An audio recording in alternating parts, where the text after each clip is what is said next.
Sure. Yeah, I think we can get started and let people. Leaf's going to continue to let people in who are lingering. My name is Silla Atney. I'm the president and of Cross Cultural Journeys, and I'm the VP and Secretary of Cross Cultural Journeys Foundation.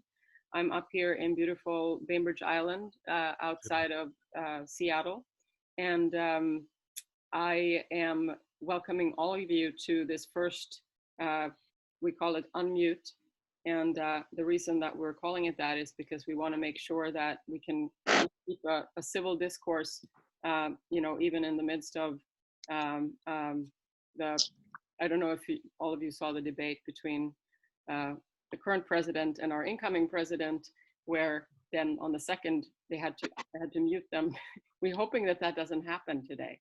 We're thinking that our speakers will be able to keep a civil dialogue, and then that we don't have to do that. What I'd like to do first is I'm going to introduce our speakers. We have Jesus Noguera, who is joining us from Torino, Italy, and Chip Barclay, who is joining us from California. And they have both been with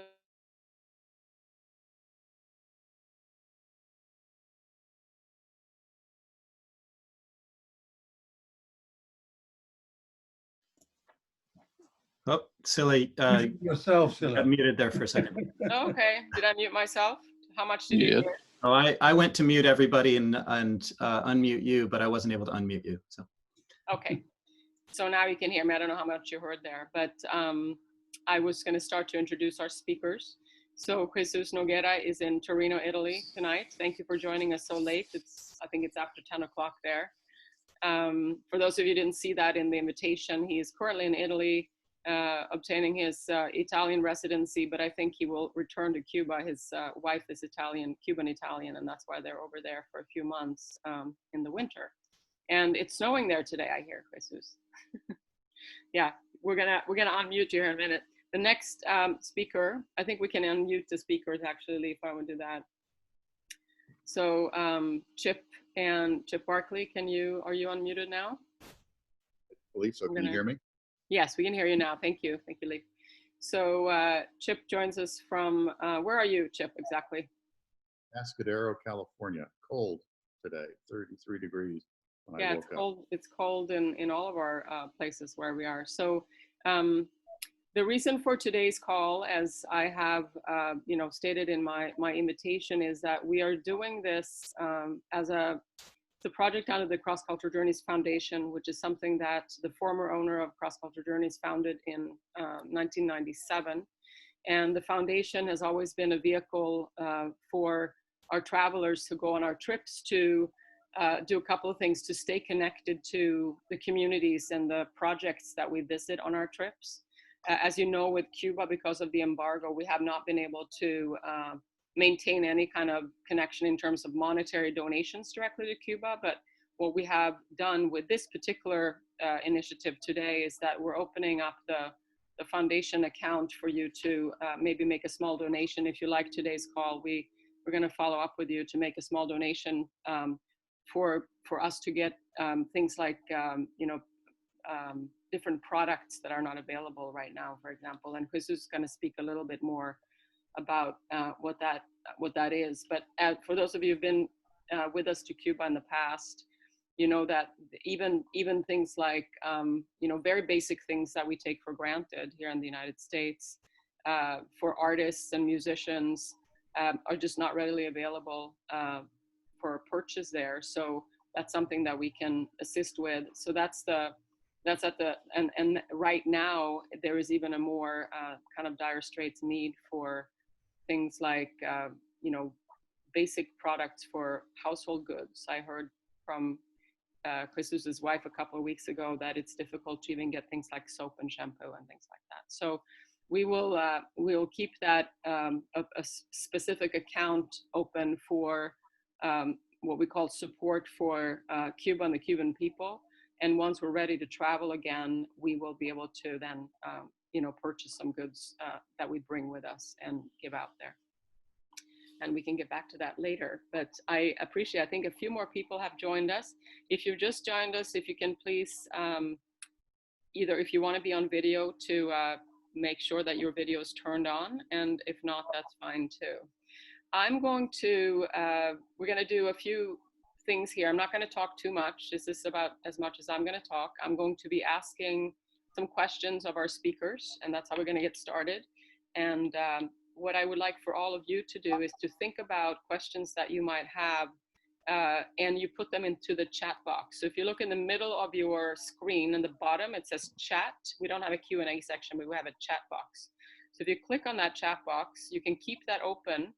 And you can also click on the participant button that's right to the left of that, and you can see who else is here, and you can, you can even message each other privately if you want to do that. But the chat box is the most important feature, and you just type in your questions. And what Leif will do at the end of our main program is that he will field some questions to the speakers, and we may or may not be able to get to all of the questions depending on how many questions there are. And the main program is about an hour, and we understand if you have to leave after an hour, but then the last half hour, so we have it open for 90 minutes. And if you want to stay on beyond the hour, you're more than welcome to stay on and talk to our speakers, ask them any questions. We'll just unmute everybody at that time. And we will also give a little bit more information about the two trips that we're planning for 2021 that Jesus and Chip are going to lead. Does that sound like an okay? Is there any questions about the logistics at this point, or should we just dive into it? And if you do have a question, a logistics question, not a Cuba questions right now, you can just unmute yourself and then mute yourself again. We good? All right. You guys ready? Let's do it.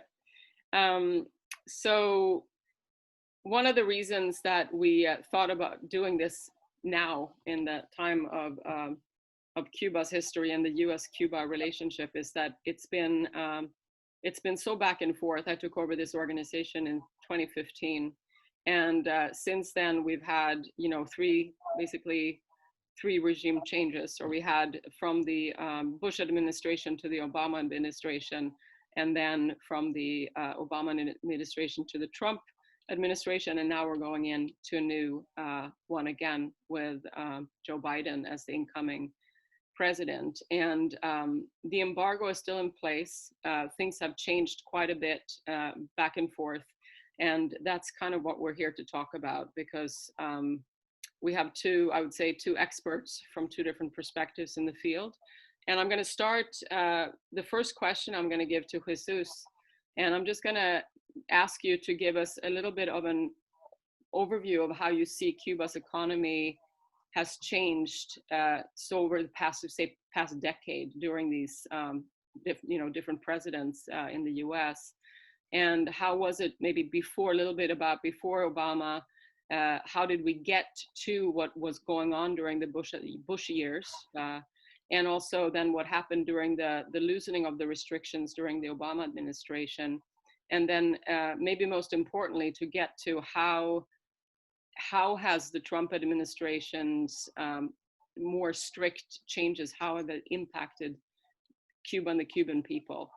So that's the first thing we're going to cover. And then we're going to talk a little bit more about Cuba and the Cuban perspective of what the government there, how they are reacting to what's been going on. Do you want to start, Jesus? Sure. Yeah. Let me go a little bit back in history to the 1990s when the Soviet Union and the socialist bloc collapsed. Cuba lost over 80% of its foreign trade. So in that moment, we had to readjust the economic relations with other countries. That was the time when Cuba opened the economy to foreign investment from wherever it was coming, and a little bit of private enterprise inside Cuba. That's when the restaurants called paladares were allowed in our economy. Bed and breakfast, very popular, and some private initiatives were blooming in Cuba. sound. in the Yeah, first, Jesus, your connection is a little bad there. years of the 1990s. But Jesus, your connection is 14 lingering. years, Uh-oh. there was not a clear, the most important, can you hear me? Yeah.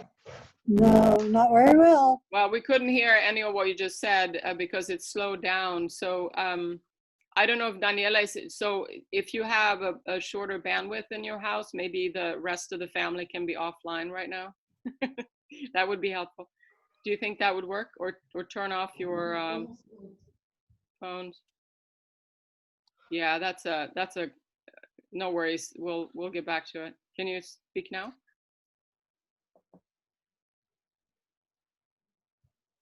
Jesus, it seems better now.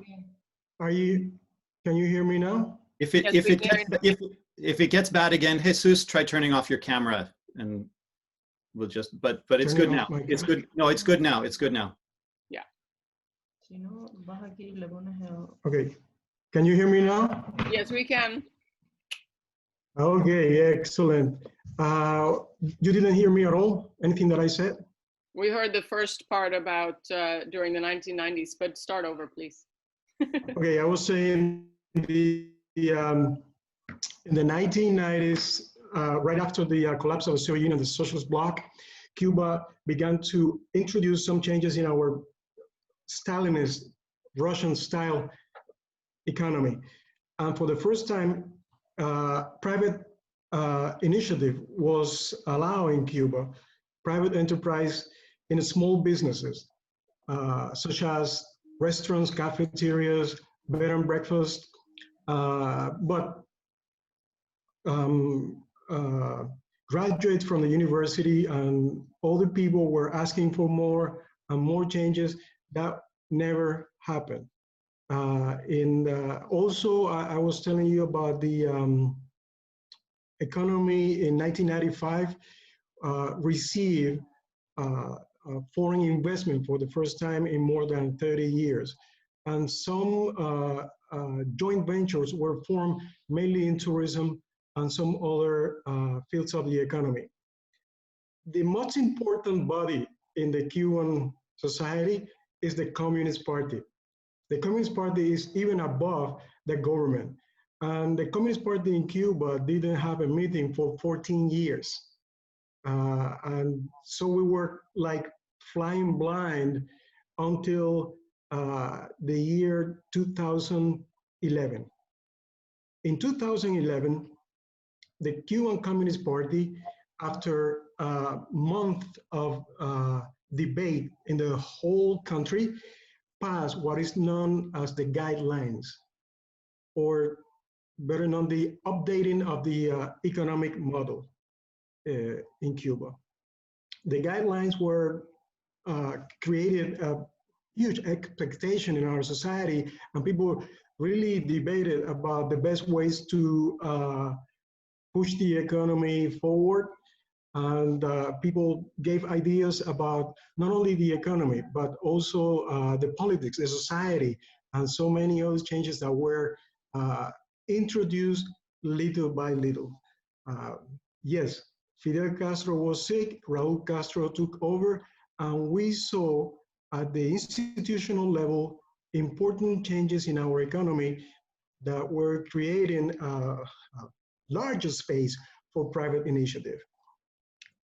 In those years, when Raúl Castro took over, there was like a motto: we have not rushed, but we're not going to pause these changes.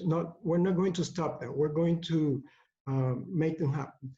And a commission was created to go over the changes in the economy. What happened, in fact, was that the economic changes in Cuba were stopped. And in 2008, when Obama took office, for the first time in all of the years of the revolution, we didn't have an aggressive administration like we have seen before. During the administration of Bush, Ronald Reagan, and especially Republican presidents were very, very aggressive, but this didn't happen with the Obama administration. So people were hoping that more and more changes could be introduced in our economy. In fact, some of them happened, but some others were reversed. And it created a kind of an atmosphere of frustration in our society. Yeah, the social environment was very heavily charged when Donald Trump won the elections in 2016, right? The honeymoon, I call it the honeymoon that we had during the Obama administration, immediately changed, totally, overnight. The first month, the first 6 months, about 3 or 4 measures were taken, all of them aim to really damage the economy. And also in that same bag were put punishment to our major trading partner still today, Venezuela. So we were put in the same bag, and the Trump administration was very harsh, trying to cut oil from Venezuela that were coming to Cuba. We don't have oil.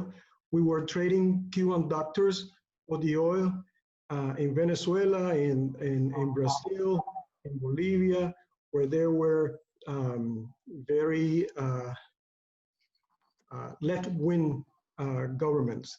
And that was our main commodity. That even today is our most important commodity. Well, all these fields of our economy were targeted by the Trump administration.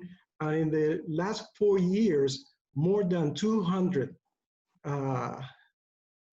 measures were being taken against Cuba. The last one, the most recent one, was the closing down of Western Union.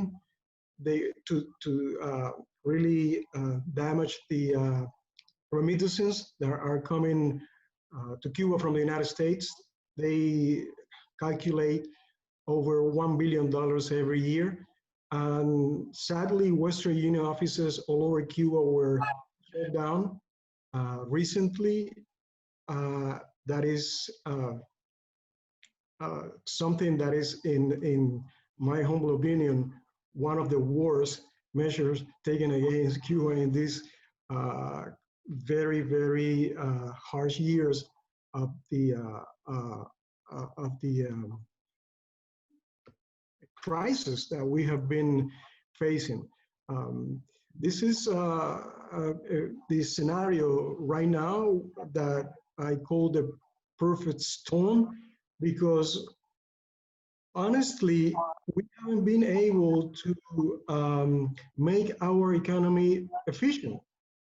We haven't been able to achieve the levels of productivity that we need. And on top of that, were the measure of the Trump administration and the COVID, the pandemic that is putting our country at the brink of social unrest. In Havana, that's a good, I think that's a good place to have Chip maybe respond a little bit from his perspective, and then we can get back. What I'd like to think about next is to sort of how this has impacted the Cuban people. And so all of the politics that you just talked about, how is it for the common person in Cuba, and a person like yourself who are working with, you know, international visitors and vis-a-vis a family who doesn't have any, maybe foreign relatives or relatives who live in Miami, and then now how the Western Union closures are impacting the people who did get remittances from there. So maybe talk about at it when we come back to you after Chip has talked. Think about like how that is impacting the Cubans on the ground, because that's it's going to be. So Chip, I have a maybe you can respond a little bit, and from your perspective, what you see from the U.S. You were there between 2009 and 2012, if I'm not mistaken, right? and maybe talk a little bit about what you saw when you were there, what has changed since you left, and then you've led 2 trips for cross-cultural journeys, and what did you see when you came back, and maybe just a little bit your personal perspective of what's going on right now. Okay. Well, I'd love to talk about the changes between, say, 2009, 2010, and then 2016 and 2017 when I went back. And it wasn't so much what I saw, although there was a lot to see. It was what I heard. When we were living in Havana, it was a very buttoned down, kind of quiet place, and you didn't hear a lot of street noises going on. 5, 6, 7 years later, when I went back, you had all sorts of sounds, the sound of small scale commerce. You got people pushing carts of avocados in the streets, yelling out what they were and how much they cost. You had people crowding around food stalls. You heard hammers and saws going on as people started to build and remodel their old apartments. And you had a lot of crowded upscale bars and restaurants that you could go to. So things really changed. You could really sense a vibrancy in Cuba that hadn't been there 5, 6 years earlier. And actually, I hope things get louder in coming years. But as we all know, change comes very slowly to Cuba, and there's a lot of uncertainty right now, and a lot of flip-flopping in terms of U.S. policy toward Cuba. And we don't quite know what juncture we're at right now. And do you want me to go ahead and continue? Yeah, why don't you give a little more remarks there in the beginning, and then we can take it back to Jesus. Oh, terrific. Just break in whenever you want to shift back. But I've got 4 or 5 points to make. And the top one would be that Biden's going to have 2 tough governments to deal with as he takes over in a month and starts to sort out US-Cuba policy. Cuba's government, of course, but his own government too is going to be a tough one to deal with. And that might be the tougher of the 2 governments to deal with. There's going to be a significant block in US Congress of people that don't want to see a normalized relationship with Cuba. You've got 9 Cuban American legislators, including 3 senators, and they're very loud, very vocal, and they kind of drive the discourse on Cuba in the US Congress. Most US congressmen don't really feel passionately about the issue, but it's kind of a toxic or almost a nuclear issue that they'd rather not kind of grab hold of, and with all the uncertainty of kind of crafting a course on Cuba they prefer to let the leaders, the people that have done all the talking so far, and that's Menendez, Marco Rubio, and Ted Cruz in the Senate, and then 6 or 7 other congressmen in the House. So there's going to be this block, and I doubt that Biden himself is going to really want to do the heavy lifting that he needs to do to bring Congress around en masse and really take on the embargo and dismantle it completely. There are things that he can do kind of unilaterally. The embargo, or what we call the embargo, is just kind of a tangle of legislation, regulatory schemes, executive orders, and a lot of that has to be undone with the help of Congress. And again, it's going to be very difficult to get that critical mass of congressmen behind dismantling the embargo entirely, but there are things that Biden can do unilaterally. There's also public opinion, which is very kind of fluid in the United States right now. If you ask most Americans what they think about Cuba and the embargo, they'll say, yeah, let's get rid of the embargo. It hasn't really served its purpose. It's kind of a throwback to the Cold War, but they don't feel, again, like most congressmen do, they don't feel passionately about Cuba enough to kind of make it a burning foreign policy issue front and center that demands people's attention and some kind of change. Now, Cuban Americans, on the other hand, are very passionately interested in what's going on in Cuba and the relationship. And there are enough of them, as we saw this past month, concentrated in South Florida, Miami-Dade County in particular, that they make a real political difference. And their opinions about Cuba and the embargo are complicated. There's been kind of an overall lessening of support for the embargo among Cuban Americans in the last decade or 2, but they know they don't like the Castro regime. And most of them, when polled before the election, said that they were pretty much in sync with Trump's policy, his kind of hardline policy toward Cuba. So as the elections showed last month, Cuba is still this big, juicy swing state that's kind of up for grabs.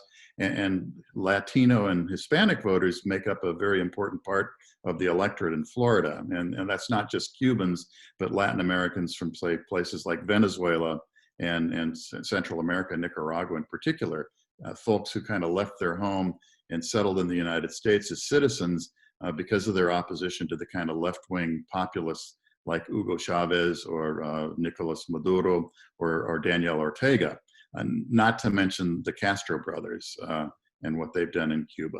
So anybody who kind of looks soft on dictators or is being able to be painted as a pro-Castro politician, and the Trump administration really did do that a lot in the lead up to the elections, that person is going to lose ground in South Florida. And we saw that on November 3rd. And that loss of support was not only among Cuban Americans, but it was among Latino and Hispanic voters as a bloc. And one thing we've learned about the election is that Latino and Hispanic voters are not a universal category, political category, that there are lots of differences among them. And a lot of them broke for President Trump, surprisingly, during this election. And they'll be up for grabs, so to speak, politically over the next 2, 3, and 4 years. So anybody that wants to contemplate changing policy to Cuba is really going to have to pay close attention to that bloc or that segment of the US population. And you can believe that Biden's going to be paying attention in particular to how policies toward Cuba will play in South Florida in particular. The other government, the Cuban government, you really can't blame them for being frustrated with US administrations over the last couple of decades. We flip-flopped on Cuba big time over the years, plenty in the last 20 years alone, largely for reasons that I just talked about. President Obama, to his credit, was the guy who went the furthest in really making some significant changes to US policy. But before that, you had Bill Clinton, who liberalized travel to Cuba, and then President George Bush, W. Bush, came in and kind of threw things back to an earlier era. And then you had Obama come in and make this significant series of changes. He restored diplomatic relations. He made it a lot easier for people and groups to visit the island.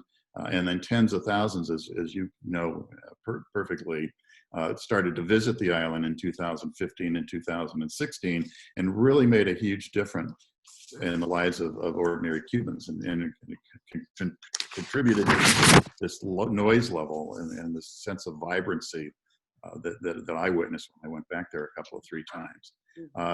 The logic there was that travel and also making it easier for Cuban Americans to support their families in Cuba with remittances, money, and family visits, and being able to send products there to support small business. All that was supposed to help ignite economic growth in Cuba, accompanied by some reforms that the government there, as Jesus pointed out, was taking. And maybe, just maybe, jumpstart a little bit of political reform. Then you had 2017, and Trump reversed almost all of that. He significantly narrowed the ways people could get to Cuba. As you also well know, planes couldn't land anywhere but Havana if they're commercial planes. No cruise ships anymore coming in. American travelers couldn't stay in a lot of the hotels, particularly the ones that were owned by affiliates of the Cuban military. They couldn't eat in restaurants, state-run restaurants. And then Trump took away one of the main ways that ordinary Americans could go to Cuba, this people-to-people category that you work with. So again, a lot of flip-flops, a lot of changes, and I feel sorry for the Cuban people in all of this, but you know, it's usually ordinary Cubans that suffer the consequences of sanctions policies and economic embargoes. But I kind of feel less sorry for the Cuban government here.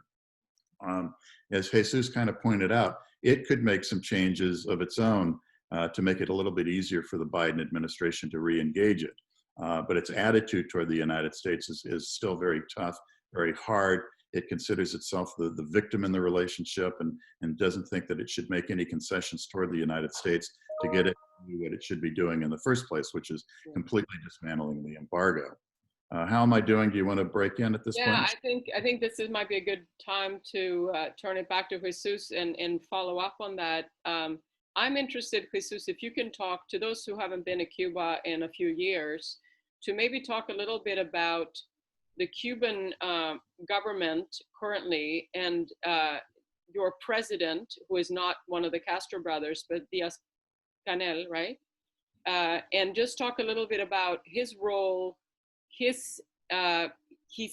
has seemed a little bit more progressive in his, at least in his rhetoric. But I'm curious to know from you what kind of power he has at all, if at all, right? Or if it's just maybe speak a little bit to that, and also reflect on how this all has impacted the Cuban people and your family there.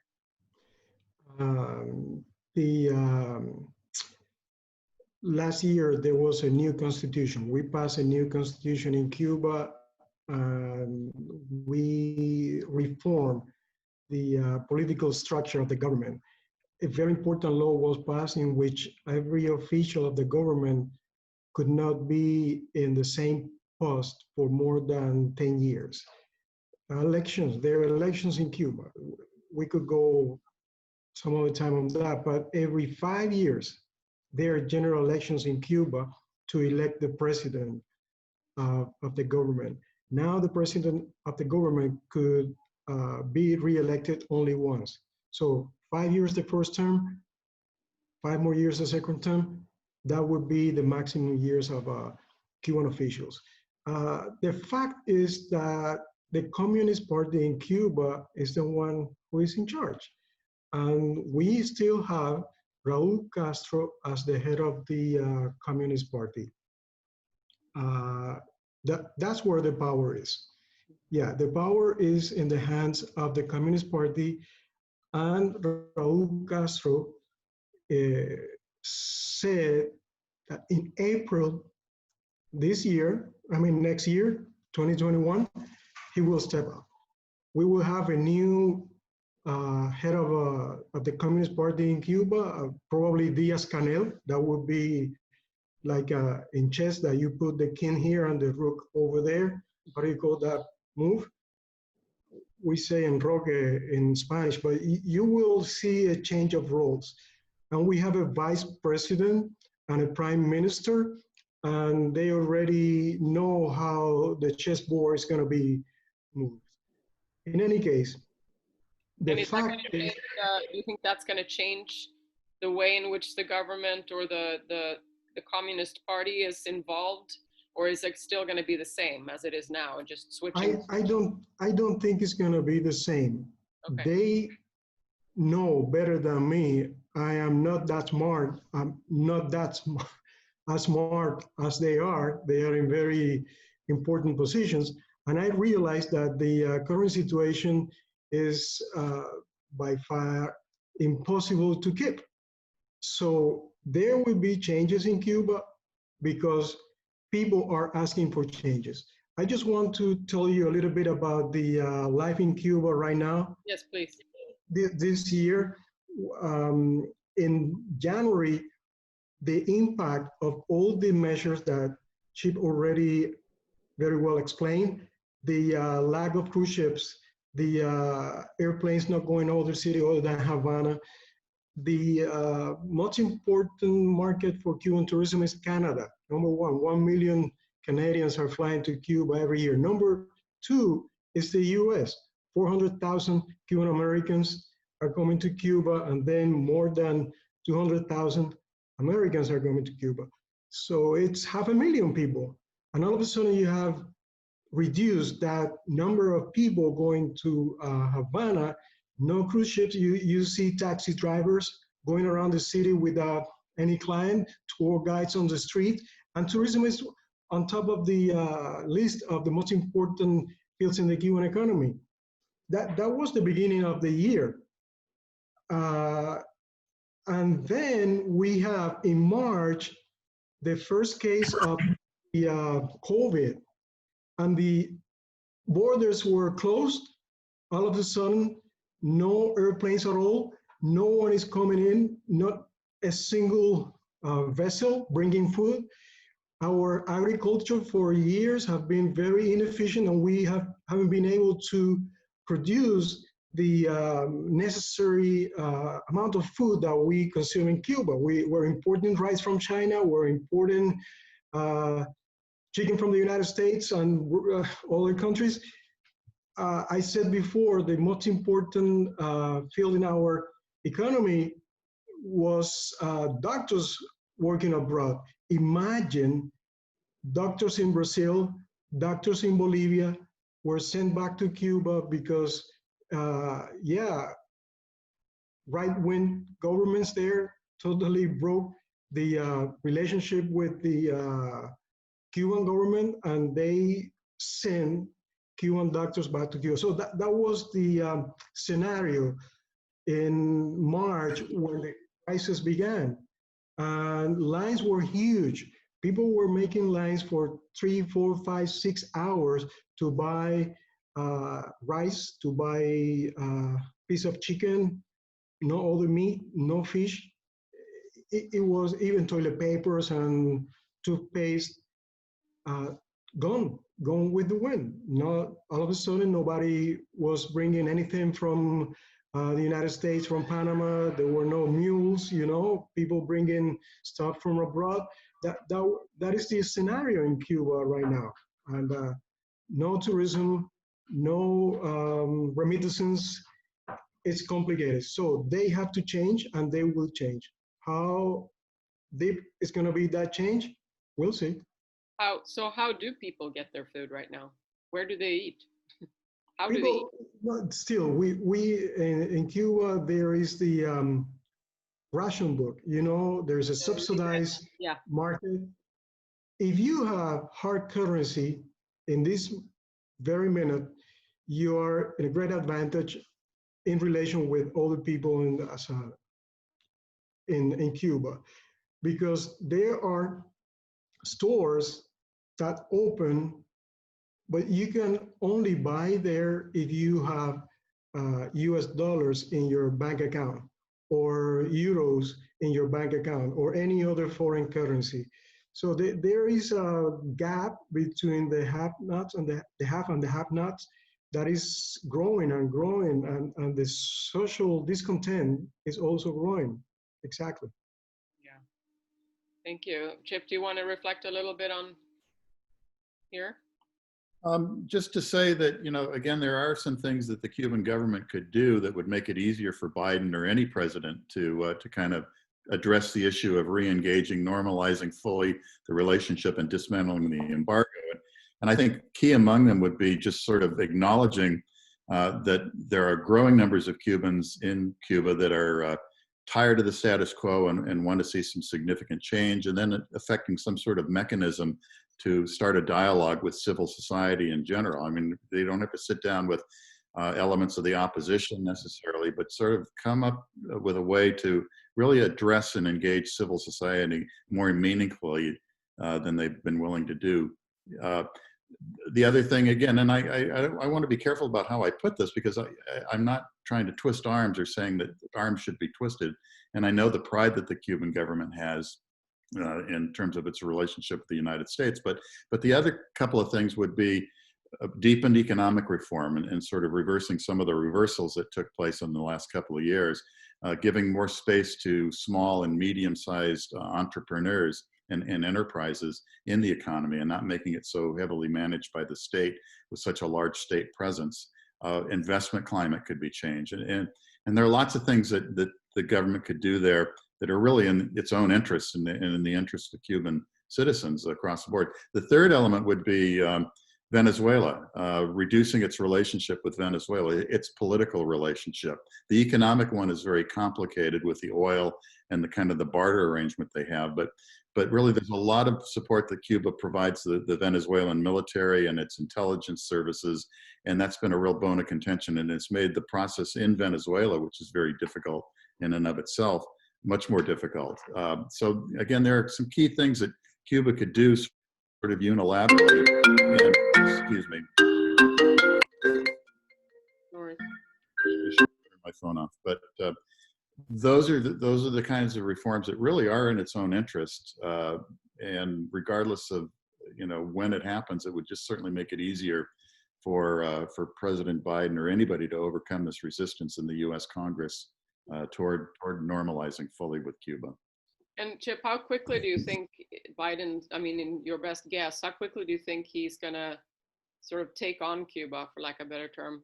Well, Obama came on pretty fast. he did in his second term, but I was in Cuba during his first term, and we were, you know, between you guys and me, we were very disappointed at how slowly Yeah. and how long it took them to kind of look at things and significantly make some changes. And it didn't happen on my watch there. It happened a year or so later. So this is a second term thing. Some of the unilateral things that any president can do that don't require legislative approval. It's complicated because we don't know if Biden is not going to seek a second term. So he may be a little bit bolder in doing things with Cuba that might run into some opposition politically. And again, you've got this uncertain situation in South Florida that everybody has to worry about. If he's not running for a second term, he won't care about any of that. And so again, a little bit quicker, a little bit bolder on Cuba. Mm-hmm. Thank you. Jesus, any comment from you? I think we can soon go to the questions from the audience here if we are running out of. Do you want to reflect on that, Jesus, or? I'm okay. I'd rather ask some questions from the audience. Perfect. Thank you both for that. Those kind of opening remarks. And as I said, for those of you who maybe came on late, we are keeping these doors open until 2:30 Pacific time. So that's another 45 minutes. If you need to jump off at the top of the hour, please go ahead and do that. But we will stay here and talk more about Cuba and keep it a little looser for the next 45. So why don't we look here at the, let's see here, what should we take? So I see here a guy, Keith Anderson. Are you still with us? You're calling in from London?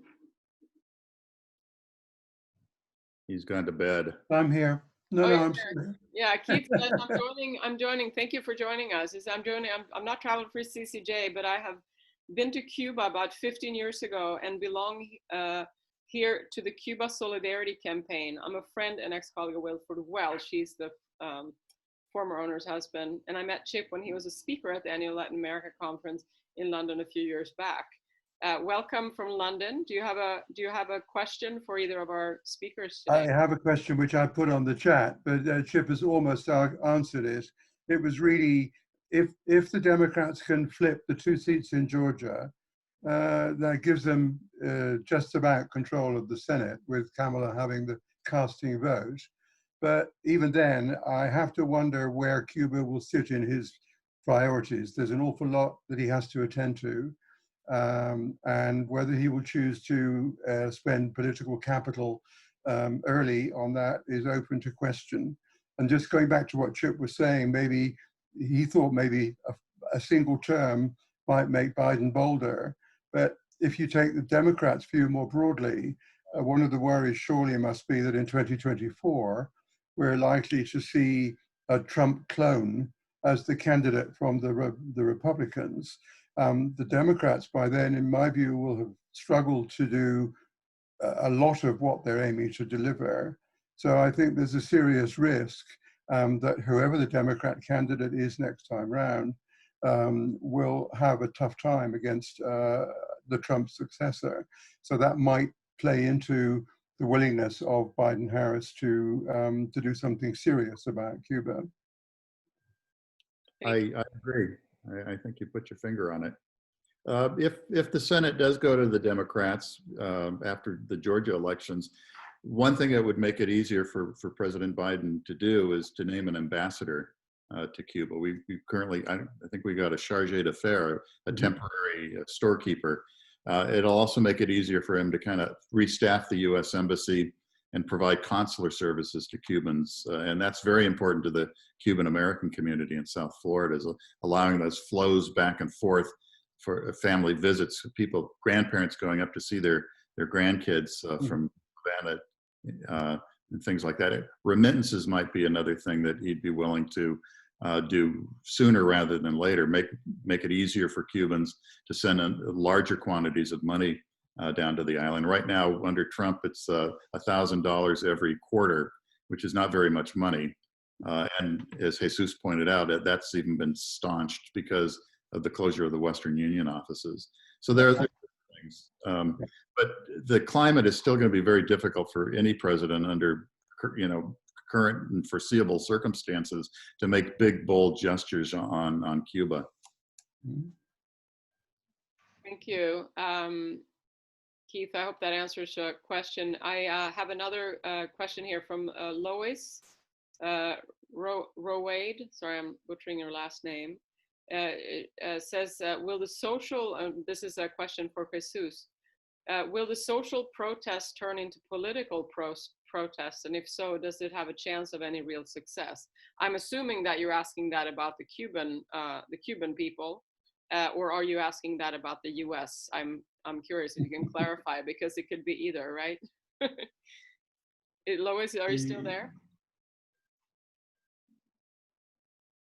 She's muted. Would you just click unmute yourself at the bottom left corner, please? Yes, I meant the Cuban people. Okay. Jesus, would you speak to that, please? Sure. Well, so far, the protests were about a group of people making a hunger strike in San Isidro. It's a movement called named after the neighborhood where they live. And it was very spontaneous. That one of the members of the group was taken was arrested, taken to police station. He was brought to trial and sentenced to 8 months in prison. Immediately, the group began to make a hunger strike, and after a week or so, another member of the group came from abroad and went to join the strikers, right? And based on that, the police took them all out of the house. Some of them were arrested, some others were sent to a hospital, but this is the end of the hunger strike.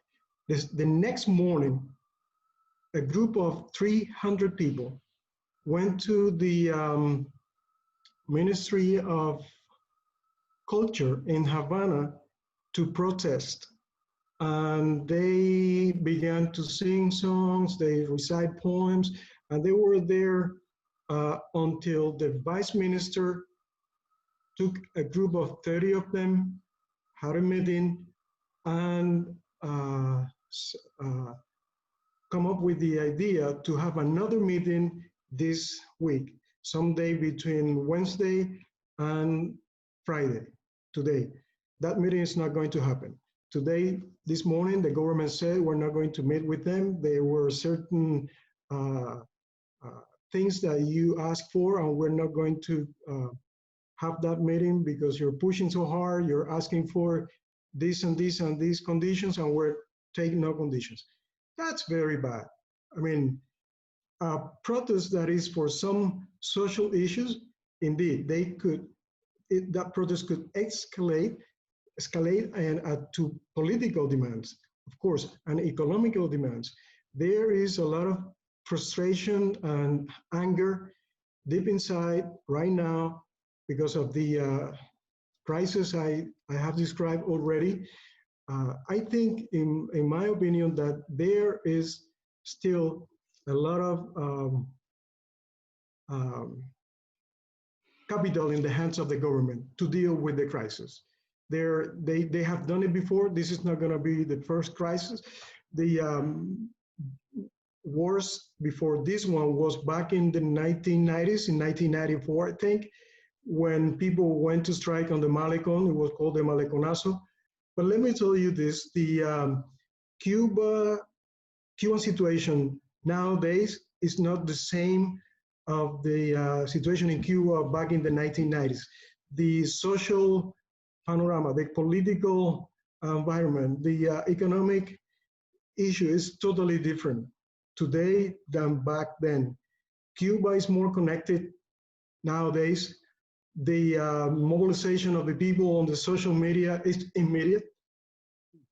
They spontaneously went to the ministry in less than 3 hours. There were more than 300 people in the protesting at the entrance door of the Ministry of Culture. So the situation is tense. There is a negotiation between the opposition or the people who support the changes, and the government knows that they will have to talk how things are going to develop and end up. Yeah. Yeah, no, that's good. I'm curious still if you think that, even because I know there are a couple of questions in there about, you know, Cubans' ability to access the internet, for example, and I know you just answered that. There is a lot more social media and it's very immediate, just like it is here. Maybe not all the same, you know, Facebook and those, they have other ways to connect as well. But is that type of what we call here grassroots movement having any kind of impact, or is it sort of beating their heads against a wall in terms of getting heard? Is it still, does it still feel like you said, the capital is in with the government? Does it feel like a dictatorship as far as the Cubans are concerned, the Cubans on the ground? Up to the minute we're talking here, we don't see an organized movement. There is not a political party or something that you could see is homogeneous and could face the government and say, we need this. It's not a political party. It's just a group of people, very heterogeneous group of people who are demanding things that are basic in any society of this world. Right. The capacity to respect freedom of speech, the capacity of the government to respect that there are other people with different opinions, and that's what they are demanding. In a way, it's nothing that complicated if you go to Europe or any other country of the world. It's complicated in Cuba because for the first time, this is happening out of the official framework of civil society or the Communist Party. It's happening from outside. It has been portrayed, sadly, in the official media, the national television news, as this is all a maneuver of the imperialism. I know I saw the news on TV, and yes, we saw the official of the US government driving his car to San Isidro, but everybody is not linked to the US embassy. I mean, every one of those 300 people who went in front of the Ministry of Culture in Havana is not linked with the US embassy. They're intellectuals, they're artists with fair concerns for the future of our country, that they really need to express what is happening and to be heard by the officials of the government. Yeah. We have a couple of questions about the situation of the COVID-19 virus in Cuba, and how maybe you can speak about some of the positives, Jesus, about what is happening in Cuba as far as the development of vaccine, and maybe speak a little bit about how they responded to, how the government responded to the outbreak of the virus back in March.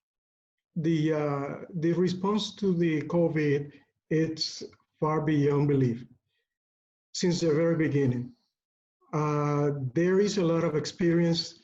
There was a pandemic in the 1980s. I was 12 years old when dengue, hemorrhagic dengue was causing havoc in Cuba, especially children. More than 120 children died in 1980 when dengue was there. So there is a lot of experience, and the Ministry of Public Health have been able to control the epidemic. I was watching the news this morning in Cuba right now. There, up to this minute, 136 people died due to COVID. 8,610 positive cases have been confirmed. and the way in which every single worker of the public health system have been deeply involved in the control of the epidemic, it's outstanding. They knock on your door. They ask who has fever, who has had fever the day before. They check temperature of the people, and they control, they isolate. The whole system is focused on fighting the epidemic. And yes, parallel to this, we have a biotech industry, highly developed, very committed to find the vaccine, and we have two candidates at this very moment to be tested in February, March next year.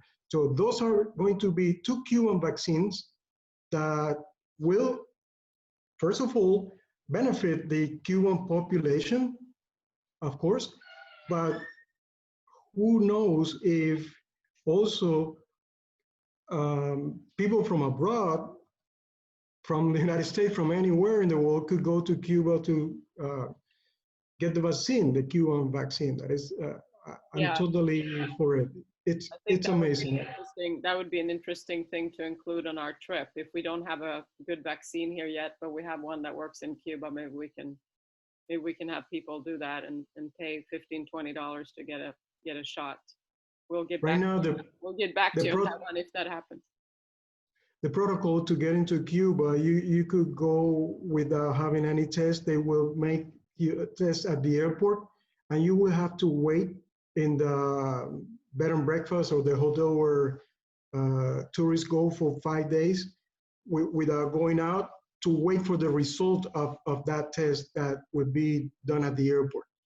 And then after that, you could go on the street, but people are, I think it's gonna, the Cuban vaccine is gonna create an environment of safety environment for people to travel to Cuba in the coming months. I think so too. I know of another colleague of mine who's taking a group of farmers in January, and they're going to do the test and then wait for they're expediting their results, and they're going to be able to go after 3 days, I think, leave Havana and go out to the provinces. So they are making some progress there. There was one question from Kathy. Before, I'm going to unmute everybody and we can just go maybe keep it a little bit more open for the next half hour. But I want to ask the question that was in from Kathy, and I don't know how to pronounce her last name. I'm sorry. It was about, she said when she was there in 2015, which is now almost 6 years ago, the average person made more money in the tourism industry than they did from a university degree in any other kind of topic. So is that still the case, that people are striving to work in tourism? And if you want to reflect on that going forward, after this pandemic is over, do you think that tourism is going to come back kind of in the same way? Because personally, my humble opinion, when I was there in 2015, 2016, it got overrun really quickly. It was almost too much when they kind of opened up all of the doors. And I'm curious what you see as far as can we find ourselves in somewhere in between where the tourism might be a little bit more sustainable, and also what types of other industries might we see in sort of entrepreneurship that Obama was trying to promote too, that maybe will come back hopefully when the restrictions are a little bit less. So that was kind of many questions in one. So yeah, the situation is still the same. The tourist industry is attracting not salaries, because it's not the salary paid to tour guides or bus drivers or taxi drivers. It's the tipping that tour guides and people who work in tourism in a hotel, chambermaids, they are tipped. And yes, the there is a considerable addition to the salary by working in tourism than if you don't work in tourism. It's one of the things that I mentioned before, the guidelines for the economic changes in Cuba were taken into consideration. The elimination of the two currency system in Cuba. We have CUC, we have Cuban convertible pesos. Salaries in Cuba are paid only in Cuban pesos. So for you to have one convertible, you need to go to Casa de Cambio, House of Exchange, and pay 24 Cuban pesos to buy one convertible. And that is just one of the problems. There are so many others. For example, state enterprises, they equal $1 to 1 Cuban peso, which is ridiculous. It's insane. That there's no way to keep the accountability and the figure of expenses. It's creating a lot of problems in the Cuban economy. That is something that was announced years ago, and now in the midst of the crisis, the government still announcing for the next year what we call the unification of the currency. So we will have only the Cuban peso that will come parallel to that measure. They're going to raise the salaries, and also they're going to eliminate the subsidies in our society. It's a whole package that we need to wait, see how it will develop.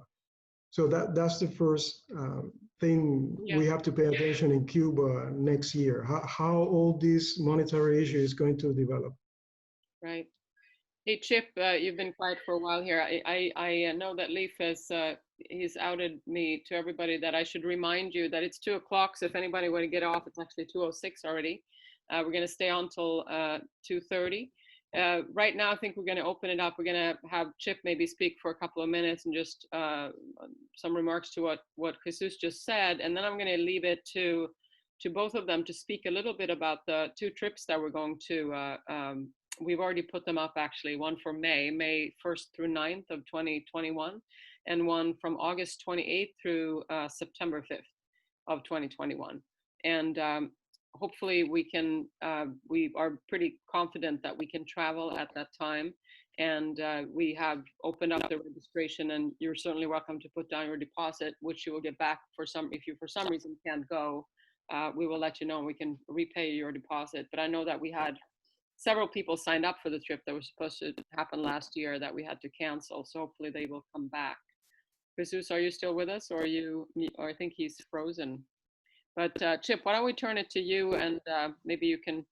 Can I just jump in for 1 second, Yeah, Scylla? go ahead. Yeah. Hi, everybody. This is Leif again. And just real quick. I am. Hi. Before we lose anybody, because it has been an hour, with my hat on as the chair of the Cross Cultural Journeys Foundation, I just want to put in a quick plug that we do. We are a very shoestring operation that exists to help people who've traveled with us to maintain an ongoing connection to the places that they visited with Cross Cultural Journeys through the years, and to keep those relationships going.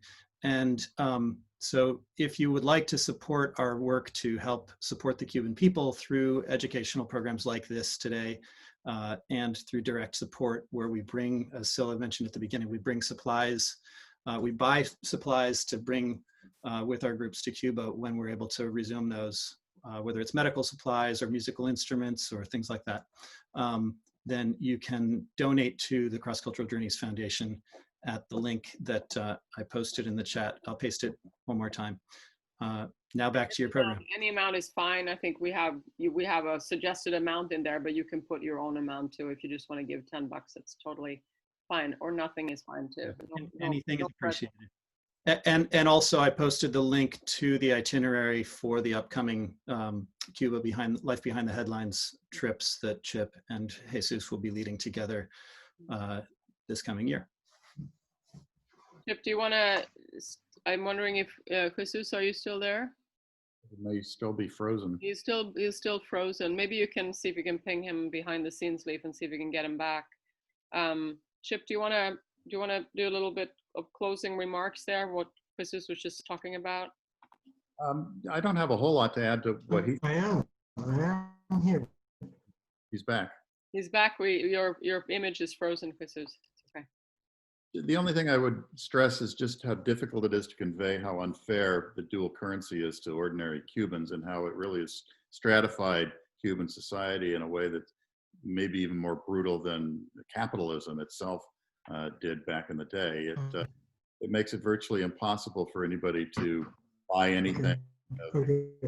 value, Here I am. and it keeps a lot of Cubans at a very subsistence level with the only access they have are to the basic Cuban peso.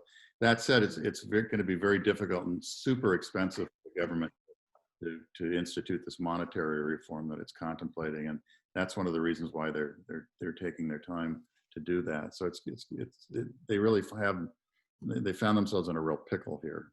Yeah. Well, thank you. I want to thank you both, and thank you, Leif, too, for helping us. Leif, are you still there? You're still there. I don't know if Jesus can hear us, but he is still frozen. What I'd like to do now, though, is maybe open up the floor, and only please unmute yourself if you have a question. You don't have to type them in anymore. We're just going to open up the floor now for those of you who are still here, and we'll see what comes your way. And if you have questions for me or Leif also about the foundation or cross-cultural journeys in general, we're here to answer those questions too, if you want.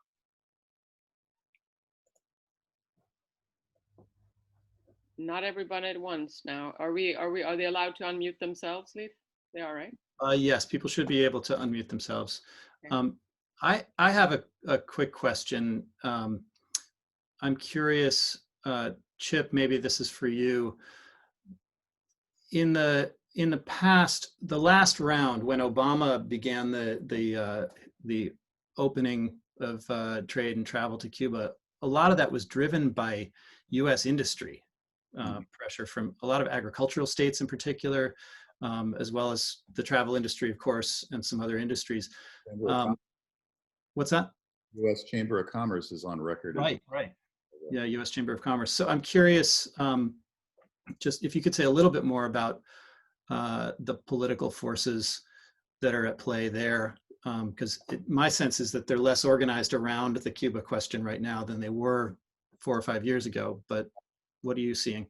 It's the same thing. I mean, I think in general they're in favor of liberalization of the commercial relationship, because at some point that's going to be nice for them. But I think they also recognize the difficulties of doing trade with Cuba. Kind of traditionally, going back even 10 years, some of the problems with credit and just a lack of a real consumer market in Cuba at this point. If economic development were to take off in Cuba the way it certainly has the potential for, then the opportunities for U.S. businesses in Cuba are going to grow exponentially. But they don't see that happening right now. And I think 5 years ago, there was a real turning point where they were camping a bit for liberalization of the commercial relationship. They realized that for lots of other reasons, Cuba just simply wasn't in a position to be a good trading partner. So you're right to note that there's a little less vocal about it these days. And then with the pandemic and the freeze in the global economy over the past year, there's even less kind of urgency in getting that commercial relationship with Cuba right. So it'll evolve. I think they'll always be interested in the Cuban market and be a force for liberalization. But again, the urgency comes and goes. Great. Does that answer your question? Hello, this is Leona Rice, and I have a question. I was on the CCJ tour. Carl and I were on your tour in 2016, led by Chip, and met you. You were there at a couple of the dinners. I remember you. Yes, it was nice, nice to see. So there were a few things. We had two discussions with economists during that tour. One was a elderly gentleman who was a part of the Communist Party and had been the economist for a long time. And then we had a young man who just sort of gained ground with being an economist and being on their committee. And it was very surprising to us because we expected the new young man to sing a different song, and he was lockstep with the older gentleman on almost everything. So that was quite interesting. But there were a couple of things that we noted. One was that, and both of them talked about this, that there was no fertilizer. There was no industry to produce enough fertilizer to fertilize the soil to have good crops. I didn't know if there had been any movements toward solving that problem. The other one was building of mountains of plastic with no reusing of the plastic. Everything that was in plastic, particularly plastic water bottles, but and the tourists all contributed to that because we all carried around our plastic water bottles. But what to do with this growing mountain of plastic, and was there any economic value in doing something with it? So the fertilizer and the plastic. And my last observation and question was, I think of all of the things I was most surprised at in observing was that there wasn't a huge fishing industry. This is an island. And if you need food and you're an island, it seems so logical to bolster your fishing industry, and I couldn't understand why the government wasn't doing that. We didn't see it anyway. We didn't observe it. If it was going on, we did not observe it. Yeah, those are fantastic questions, Leona. I'm interested in all three of those too. And that, putting my cross-cultural trainer hat on for a second, it also shows sort of the values that we hold and what we care about, right? And environmental issues and things like that has certainly to do with all of these, sustainable fishing, plastic reduction, and cleaning up beaches, and then the sustainable fertilization of the soil. I think they all in some way go hand in hand. Jesus, maybe you can speak a little bit to those three in one unison. Can you hear us? Very, very, very short, yes. Could you turn off your video, Jesus? The 1990s, when we had strong bonds. You're breaking up badly, Jesus. I don't know if Daniela is on the line again or something. It's not good connection. Can you hear me? Not really. ¿Puedes apagar la cámara? Oh, shit. Apaga la cámara. Can you try again? What about now? That's a little better. Can you hear me now? Yeah, a little better. Try again.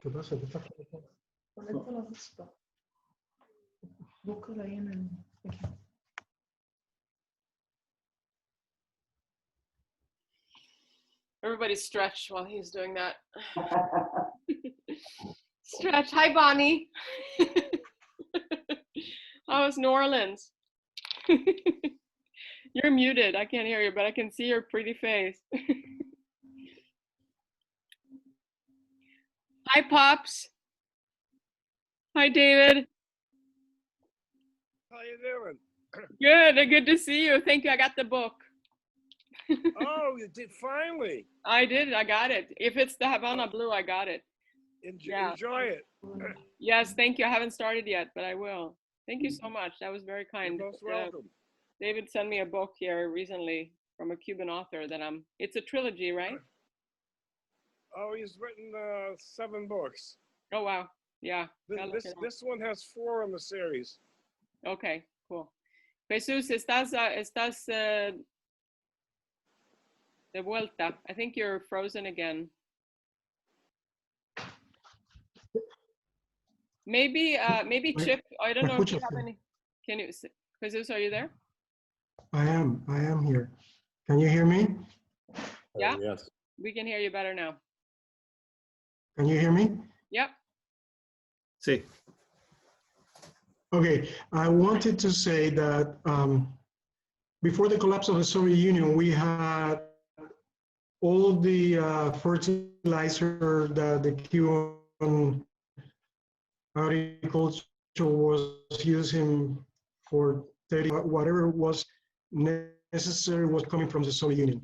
Right after the collapse of the Soviet Union and the socialist bloc, Cuba went organic in agriculture.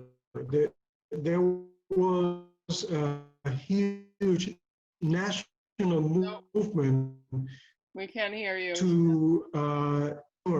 To fertilize the crops. We can't hear you, Jose. Sorry about that, guys. We'll try to get him back here. I just stopped his video. Jesús, prueba ahora. ¿Tú me escuchas? Sí. Yes, just leave the video off and we can hear you. A ver, un momentito. Habla. Habla ahora. ¿Me puedes escuchar? Sí, sí. Mejor. Ok. Lo que había dicho era, En inglés. what I said was that before, when the Soviet Union was providing all the fertilizer, the Cuban economy was doing well. The Cuban agriculture was doing well. But that stopped in 1990 when our agriculture went organic. Lack of fertilizer, lack of oil for tractors. Cuba introduced the oxen and manure to fertilize, and that's what still a national movement for small farms to fertilize our crops. There are other crops that necessarily will need fertilizer, such as potato or sugarcane. Big farms will use fertilizer. We're importing and we're domestically producing fertilizers in Sorry, babe. chemical fertilizer, but it's not the majority Yeah. in really our hear you again. agriculture. Jose, Jesus, we can't hear you. The other question has to do with the fishing industry, right? I'm going We to don't have, try to mute him, but it's, hi Carol, we're almost done, but it's good to see you. fishing You're muted. industry. Jesus, I'm sorry, but we cannot hear you. Can you hear me now? Not really. I think we have to maybe ask you to log off and log back on or something. And maybe we'll have Chip reflect a little bit on and what he knows, if anything, about the Cuban environment and maybe what the U.S. perspective has been on the Cuban environment, and if that's something that the U.S. Embassy have been involved with, or the U.S. intersection had any kind of say in when you were there, or interaction with the Cubans about. Not really on environmental issues. That was things we were exploring, how we could come up with things we'd have mutual interest in and work with them on, but we never got very far on it. In terms of agriculture, one of the Obama initiatives was to open up the agricultural market in terms of private farmers and cooperative farmers in Cuba to be able to buy equipment and fertilizer from the United States and open that market up to U.S. exporters. And they were trying to figure out the modalities, the ways they were going to do that. And the Cuban government wasn't sure it was interested in doing that. And then it got all stopped in its tracks, President Trump. So that may be an area where we liberalize policy a little bit in sales if Biden should be so bold. What Jesus was saying, under the Soviet relationship, that they got all their fertilizer from the Soviet Union and heavily, sort of chemical fertilizers. And then that got stopped cold in its tracks in the 1990s when that relationship ended and Cuba went through what was called the special period. And that's where you saw the development of an eco-friendly agricultural sector in Cuba that pretty much is what persists today, except for some of the big state-owned enterprises. So very positive. I think they generally have a very good track record on environmental issues and resource protection. The piles of plastic bottles, the smokestacks spewing out black smoke. I mean, there are exceptions, but their carbon footprint as a very small economy is very small overall, and they've done a pretty good job on those issues. That doesn't really add a whole lot to what Jesus was trying to say, but I could hear him. Yeah, no, that's good. Well, could everybody? I came back. Are you back, Jesus? Can you hear me? Yes, we Yes. can. Hopefully we can hear you better now. But I can't start the video. No, don't start the video, but speak a little. No, it's okay. Now it's okay. We created a hotspot.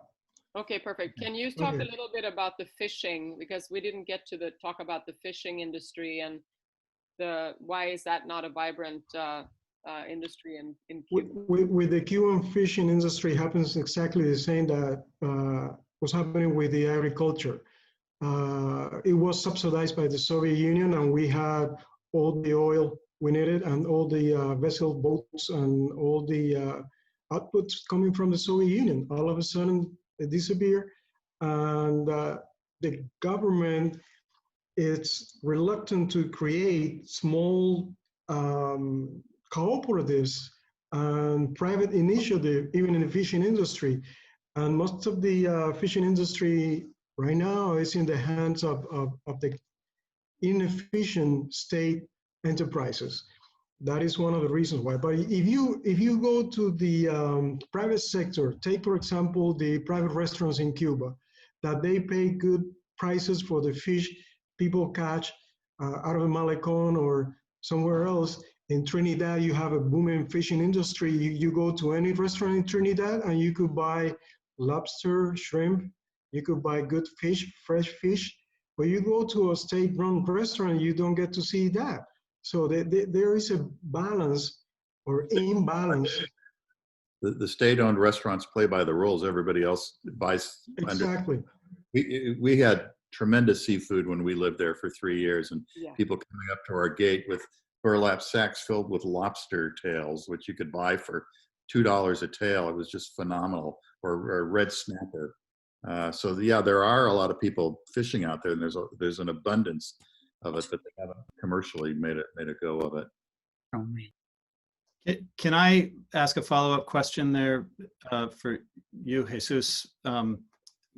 Following on what Leona was saying, my understanding is that a big part of why Cuba is still so dependent on foreign imports for food is that it's not so much because of the lack of industrial agricultural machinery and fertilizers and pesticides. It has more to do with the population, that the rural population has been migrating to the cities or leaving the country. So you don't have, so there's lots of land, there's plenty of land that could be farmed, it's just not being farmed. Is that still true? And am I correct about that impression?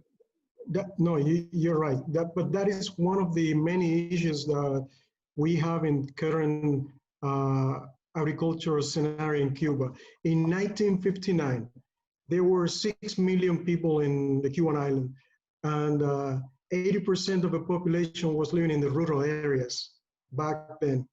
In 2011, in 2020, there are 11 million people in Cuba, and 80% of the Cuban population is living in the urban areas, in the cities. So only 20% of the Cuban population is living in the countryside.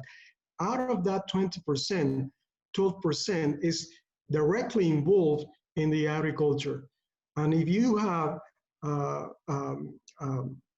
relationship in which farmers are not paid for their crops, farmers are not paid on time, and farmers cannot sell directly to the market. Now, some of these mechanisms have been relaxed, and they are focusing the whole idea in improving the production and giving more freedom to the farmers to sell their products the surplus, because there is a quota. There is always a quota for all farmers to be fulfilled with hospitals, schools, or daycare centers. That flexibilization needs to be speed up. Yeah. So we're almost at the hour here. It's 2:29. So I would like for us to maybe wrap up, 2:29 Pacific time, that is, I should say. I would like for us to wrap up here in the next few minutes. Maybe, Chip, do you have a final comment? And Jesus? I hate to disappoint, but I don't. I think everybody's covered the territory pretty well. It just only to say it's been really a pleasure. I mean, it's always surprising how nicely these Zoom conversations work out. So good questions, good comments from people. I really appreciate all of the engagement and the participation of the participants and your questions. And what we can promise is, Leif, if you make sure we save the chat. So if there are questions that we didn't answer, we're going to make sure to follow up with you outside of the forum and field the questions to the two speakers. We will also follow up with an email to those of you who were here today and the many more who registered but didn't show up. We'll see if we do a recording of this. It got a little choppy, but I think that's okay. But we'll follow up with the itineraries for the trips that we're leading in, that these guys are going to lead in May and September. And also with another little link to the foundation, so you can learn about the foundation and our work in Cuba and in other parts of the world. So without further ado, I'd like to thank you all and wish you all a good weekend wherever you are. And thank you, Jesus, for staying up so late. Gracias, Sila. Thank you all. Thank you. Muchas gracias. Muchas gracias. Thanks, everybody. It's been a pleasure. Muchas Thanks gracias. for helping out. Thank you, everybody. Thanks. Bye. Thank you, everybody. See you later. Scylla, don't end the meeting just yet. Right. Give me a minute to save the chat and everything. Bye, Jesus. Can you mail the chat? Hey. Hi, how are you? Muy bien. Happy to see you. You too. Leif, Yes, can you mail the chat? Can you yes, email the chat? Mary, Can what you- we'll do, Mary, we'll send a follow-up email that will have a link to the archived video and chat. Okay, thank you. Thank you. Thank you. Hi, Jane. Hi, Carol. Hi. So glad you made it. I got the wrong time. I can't believe it. I thought it was at 3 o'clock. So I came on at 2. Well, here you are now. Yeah, here I am. Have you met Hi, Jesus. Hi, Yeah. Carol. I'm very happy to see you. Nice to see you. Hey, Chip, did you ever meet Carol? Never had the pleasure, but nice to meet you now. Hi, Chip. Nice to meet Yeah. you. I've heard your Carol is name. the reason, she's kind of the reason we're all here.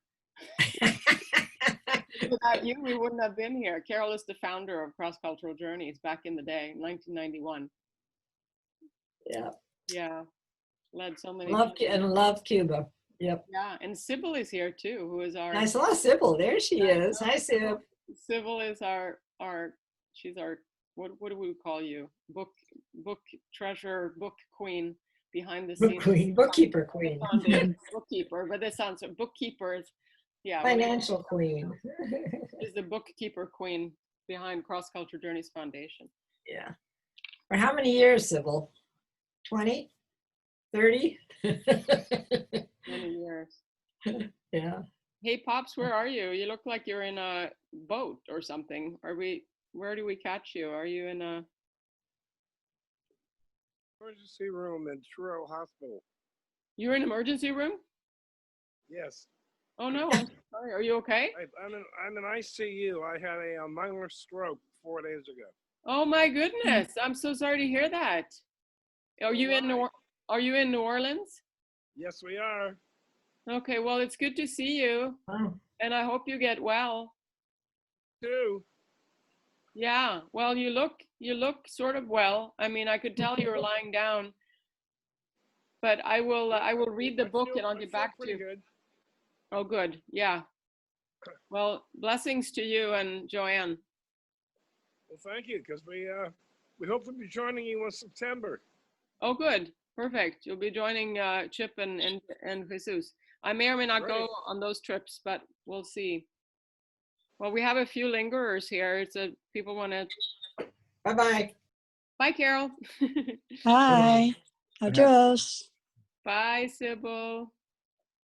I'm going to take my leave now, but again, it's been a real pleasure. It's been a pleasure having you. Thank you so much for coming Great on. to see you again, Chip. Yeah, good to Thank see you so much, Chip. Yeah. Muchas gracias. We'll see you in May, if not We sooner. will indeed. Right. Bye-bye. Bye-bye. Have a good weekend. Jesús, Hey, qué bueno verte, hermano. gracias. Same here. I'm very happy to see you, Liv. That was fun. That went well, huh? That was very fun. Sorry for the interruption. Daniela says that it has to do with the snow and the humidity and Yeah, hey, yeah. wow. No worries. It's like a curse. Cubans are cursed when it comes to deal with internet. Which follows you around the interruptions. No, it was fine. I mean, that's kind of it happens every time. There's no some people are used to it. No worries. Scylla, Well, you can stop the video recording. I will. I'm going to stop it right now. Yes.